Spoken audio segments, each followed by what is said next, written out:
Okay, hi everyone, thanks for attending today. We're going to go over Module 4 for New South Wales students, and it's the second part of Module 3 for our Victorian students. I'll try and keep it generic again. The documentation is slightly different in both states, but the information is pretty similar. So hopefully you can see the screen that I'm showing, the assessment task.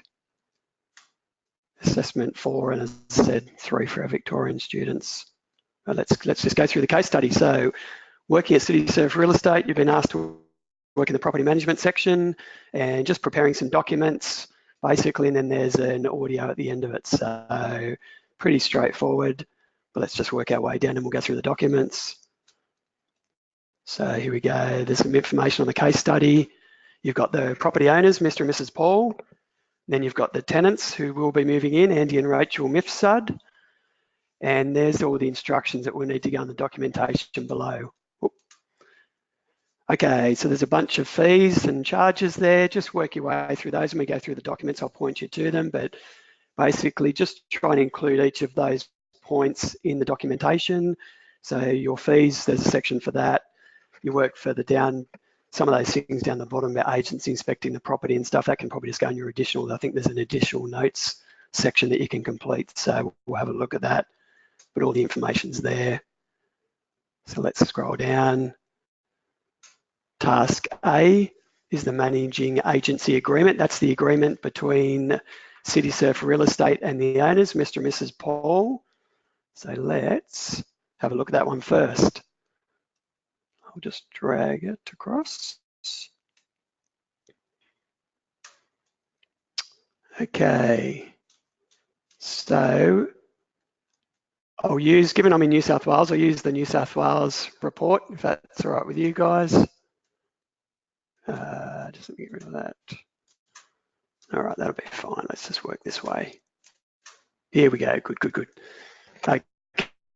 Okay, now the Victorian one's pretty similar. The layout's slightly different, but really we're just looking to plug the information that you've been given in your notes and just put it in the correct format. So for your Victorian students, pretty similar. If there's any specifics you're not sure about with your own documentation, feel free to send me a message through Open Space and I'll happily address that with you. But yeah, they're pretty close in both states in the information required. So simply, let's have a look at the top. Owner, landlord, Mr. and Mrs. Paul. Now, if you think about it, it's a legal agreement. So much like if you've listened to my other modules, we need to put full names in for the client. So just create first names for Mr. and Mrs. Paul. And you couldn't have a legal agreement, just noting that there could be 100 Mr. and Mrs. Paul. So always make sure you've got full names, put their address in. Most likely as individuals are not registered for GST.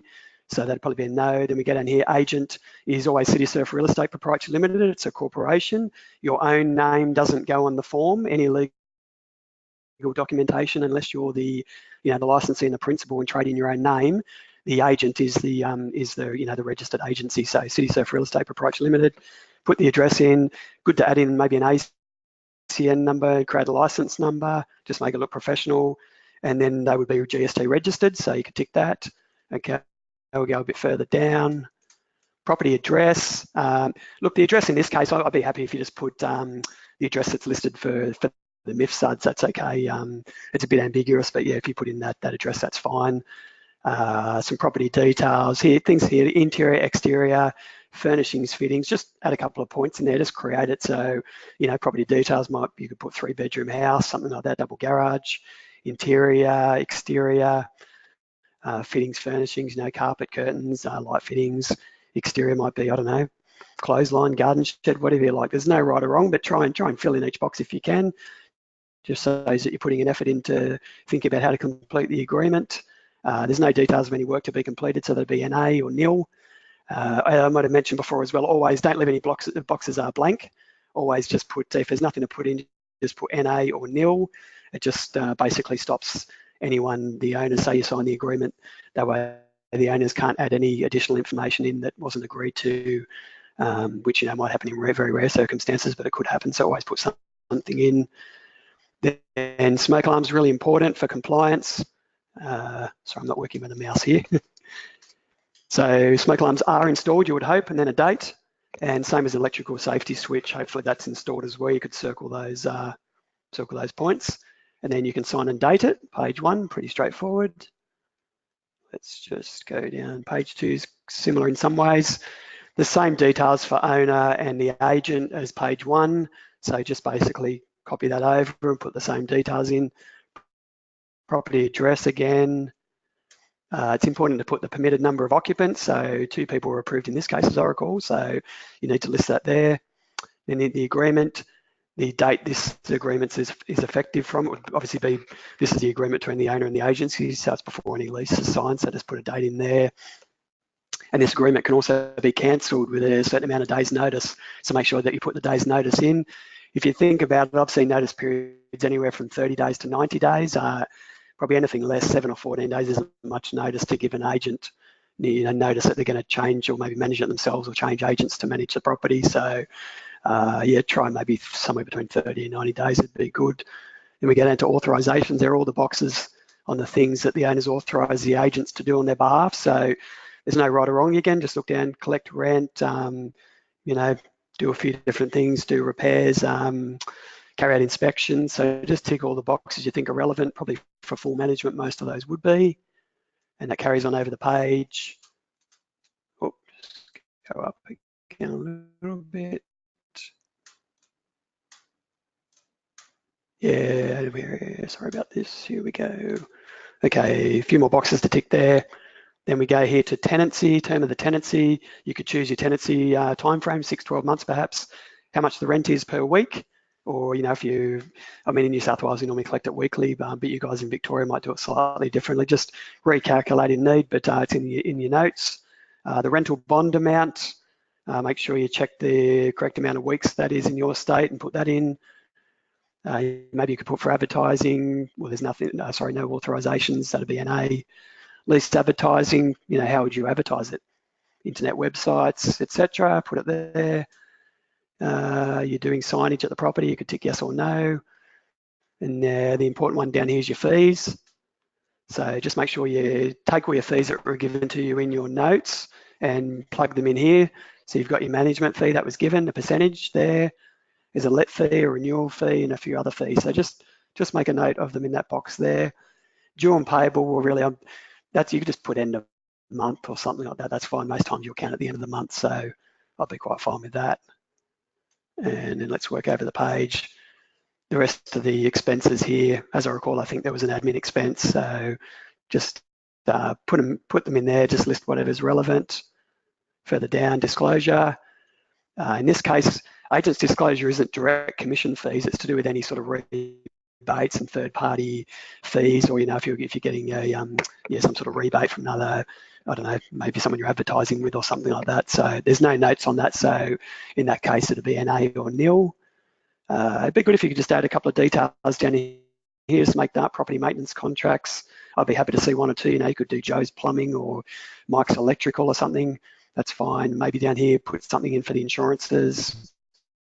Just tick even building, GIA, NRMA, anything, just to show you've had a go at creating something. Doesn't have to be too much, just something there would be good.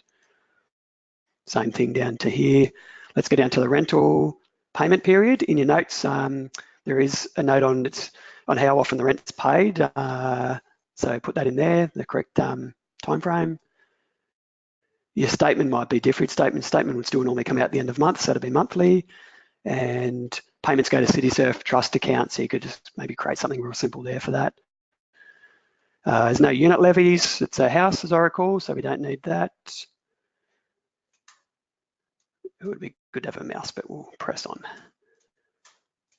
Okay, here we go. Water consumption. You can just tick that. Whatever you think's relevant, no right or wrong. Swimming pool, again, there's no note of a swimming pool, so you probably put no. This is really important, landlord's disclosure. Just work your way through that and tick the relevant boxes. So let's have a look at the first couple. I don't see any notes about wanting to sell the property or mortgagee taking possession, so you can probably put no there. But just go off your notes again, work your way down, tick all those boxes. That's quite important to disclose those points. And then down here, maybe additional instructions. You could put your notes about how many, times the agent can inspect the property each year and a few of those points. There's no specific special conditions that I recall, so maybe just put those additional points in your additional instructions. and the rest of it's just all your bits and pieces. You could put some signatures down the bottom there, that'd be good. And the rest of it's all your regulations and stuff. So that's easy. We've done our managing agency agreement. And again, if you've got any specific questions with any of these, just shoot a message through me through OpenSpace. Okay, tenant lease agreements, the next one. So have a look at our lease agreement. Let me just see if I can pull one up. We'll go over that. Just working over here, I'll just pull one up.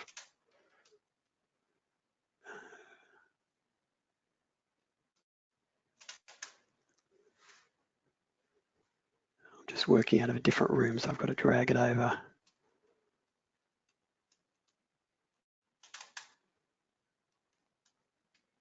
Okay, here we go.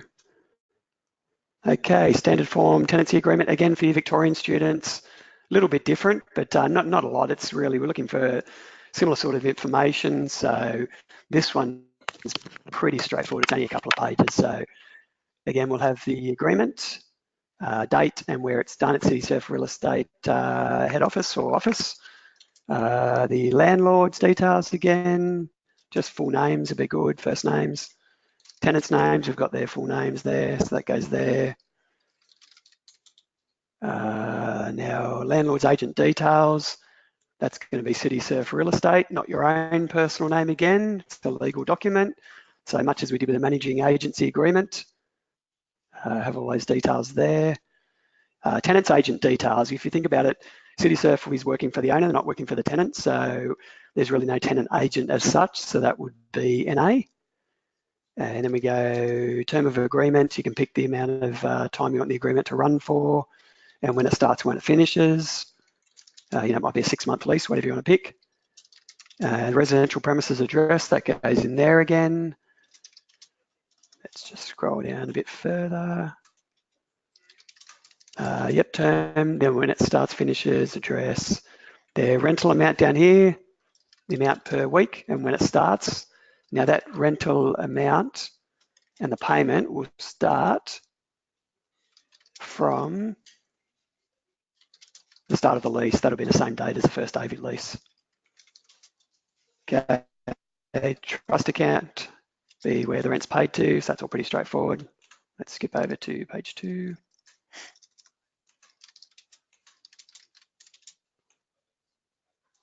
Okay, rental bond, just the amount of the rental bond again, that's pretty straightforward. How many people were approved to live in the premises, just note that there. Maybe pop something in for these details again, Joe's Electricals, Mike's Plumbing, whatever it is. Water usage doesn't really mention, so you could just pick a box there to tick. No strata laws, it's a house. That'll be no. And we're done. That's really straightforward, that one. And there's your, actually we'll leave that because we'll come back to maybe some of these clauses with our termination notice. There's all the rest of your details with your tenancy agreement. So we might just leave that there. Go back to next point, terminating a tenancy. Next activity, filling in a termination notice. Slight variations in how it's worded in New South Wales and Victoria. So New South Wales says basically we're serving a termination based on some issues to do with the legislation that the tenants didn't comply.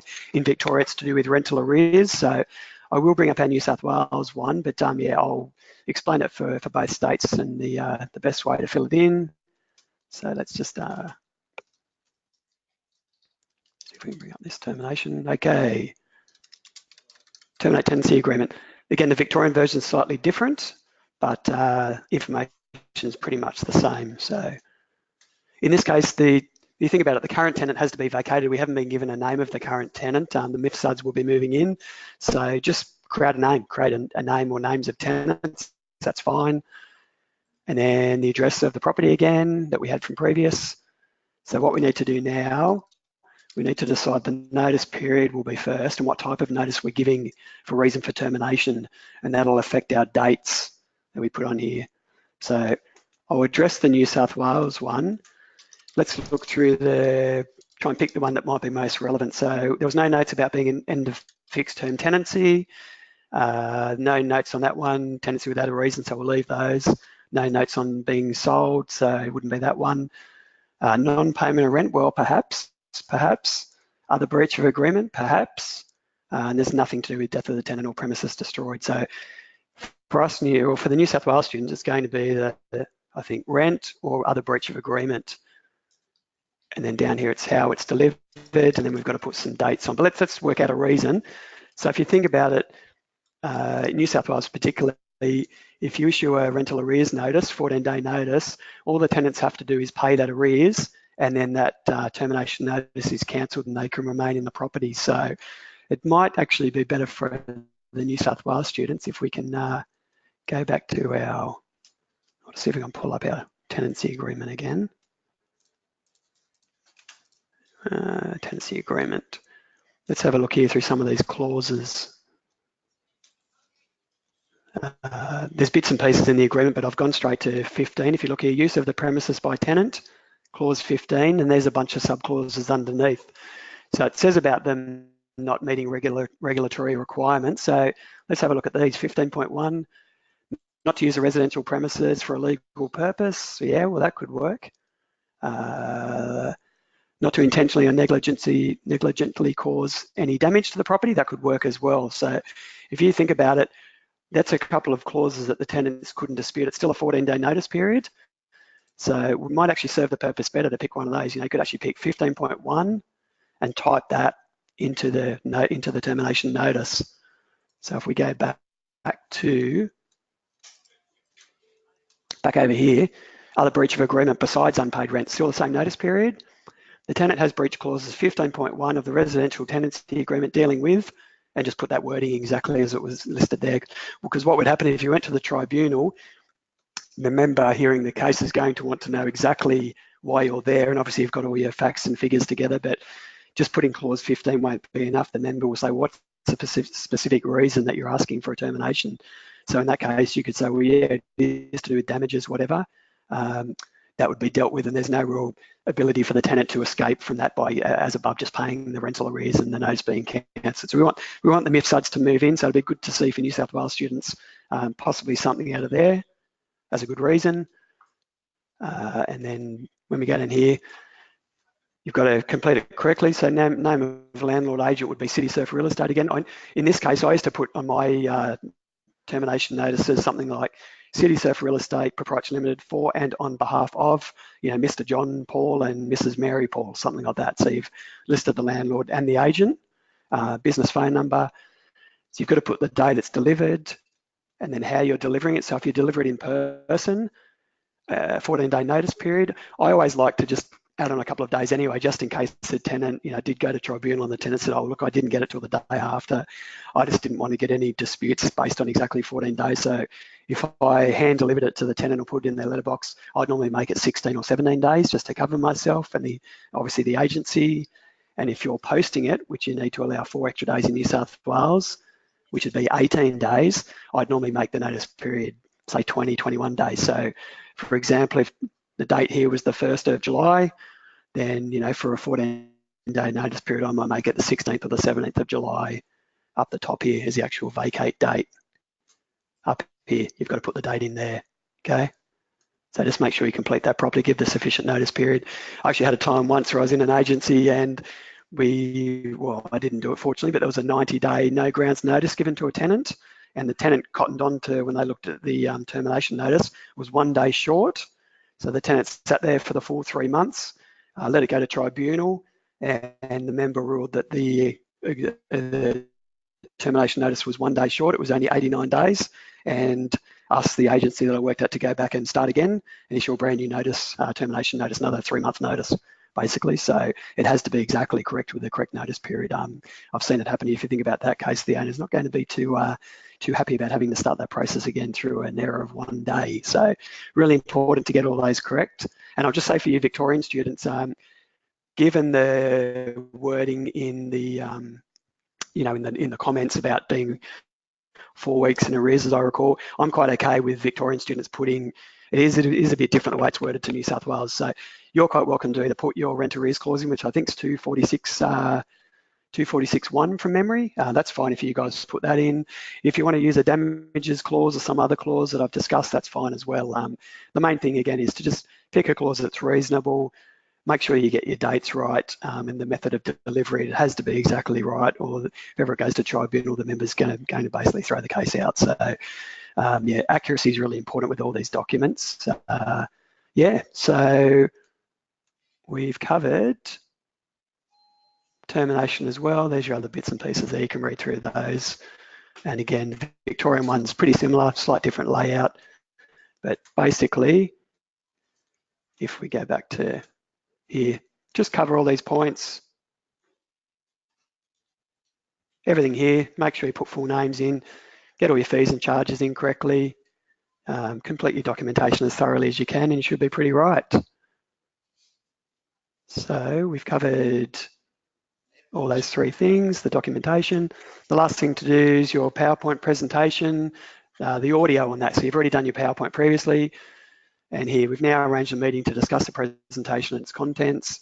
Only needs to be about 3 minutes in length, and I always go off my observation checklist. So basically just a real simple audio, just select, main point is select 3 key elements within the PowerPoint that you did and discuss these.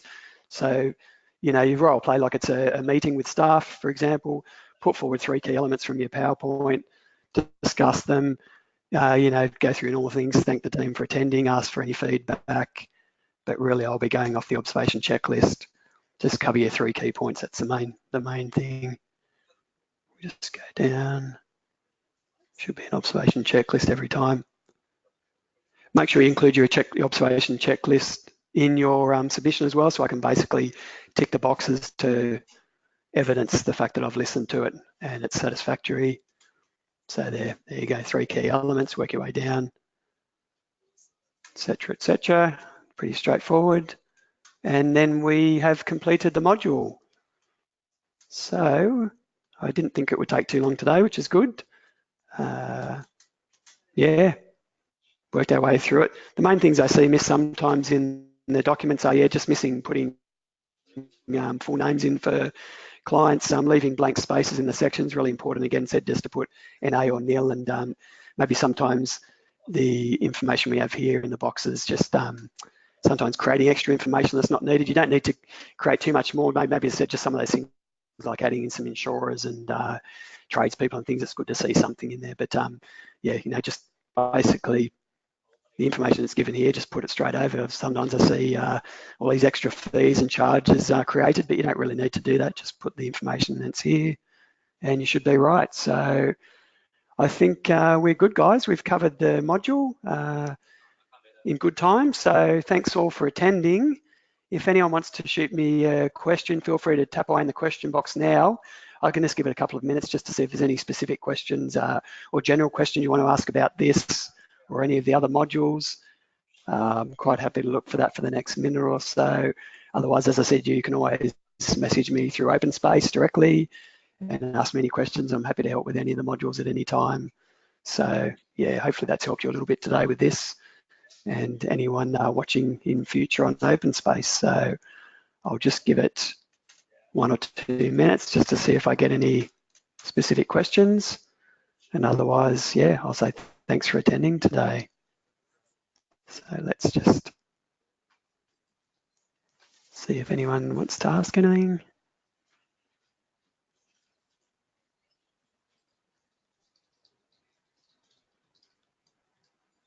All right, I think we're pretty good.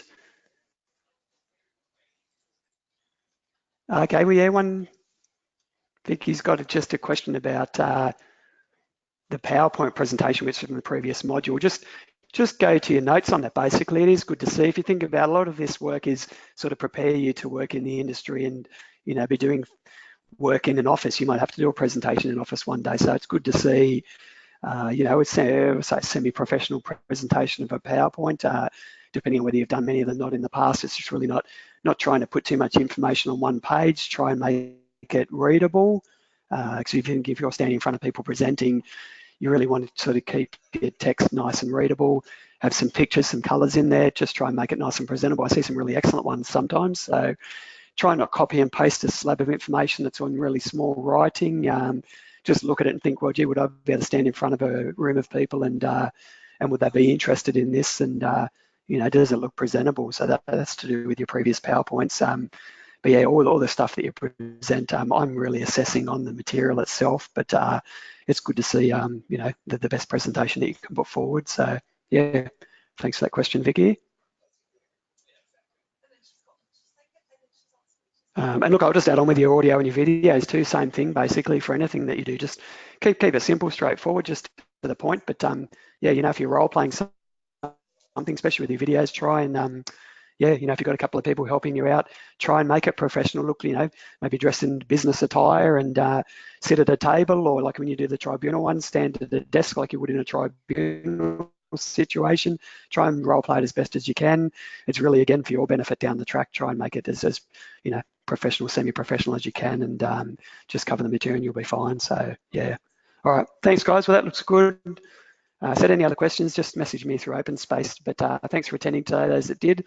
And hopefully you guys that are watching this on OpenSpace get something out of it, and it helps you complete the module effectively. All right, thanks for coming, and I'll speak with you next time. Thank you. Bye.